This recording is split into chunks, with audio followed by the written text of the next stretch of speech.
right, for this example, I want to start by thinking about what my function looks like. And in my function, I've got f of x, so this is my probability density, is e to the x between 0 and ln of 2. So let's make a little sketch for that. So I'm going to put in some axes here. And if I think about e to the x evaluated at 0, that's going to be 1. E to the x evaluated at ln of 2 is going to be 2. So if that's 1, then 2 is here. We could call that ln of 2. My function's going to be looking something like this. And I could put in open circles here because of my less than symbols. I'm going to draw in on my x-axis the remainder.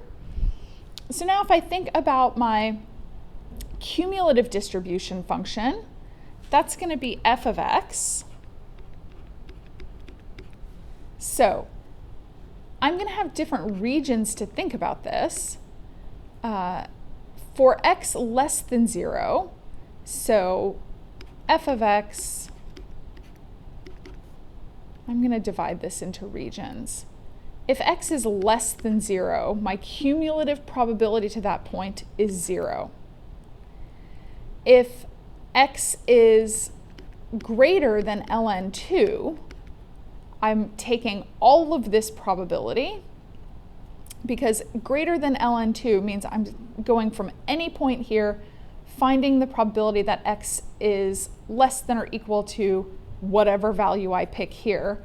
Well, that's going to include everything from some point over here less than that. So I'll have all of this area. That's going to be 1, because it'll be 100% probability that I have, that will be my continuous probability. But between these values, then I'm going to have the integral of e to the x. I know the integral of e to the x is e to the x. I also know that I have a plus c value.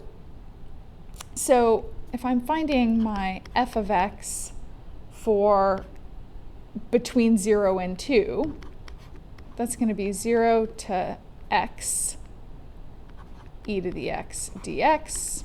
That's going to give me e to the x evaluated from 0 to x. I shouldn't be using all of these x's. Let me go with t's here.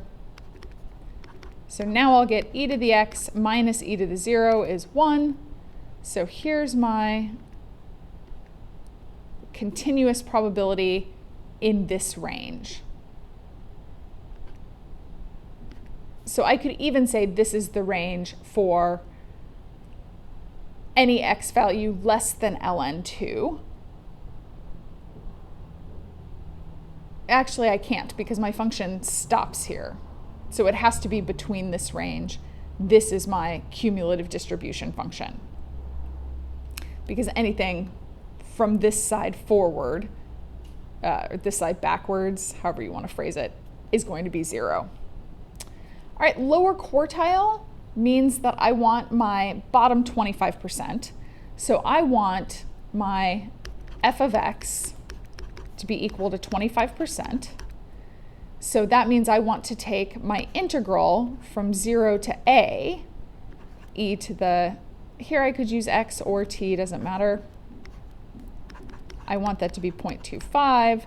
I have already calculated that, so that's going to be e to the a minus 1 is 0.25. That's going to be negative 0.75. A will be ln. That does not make sense. Because it's minus 1, I have to add 1 to the other side. That makes more sense.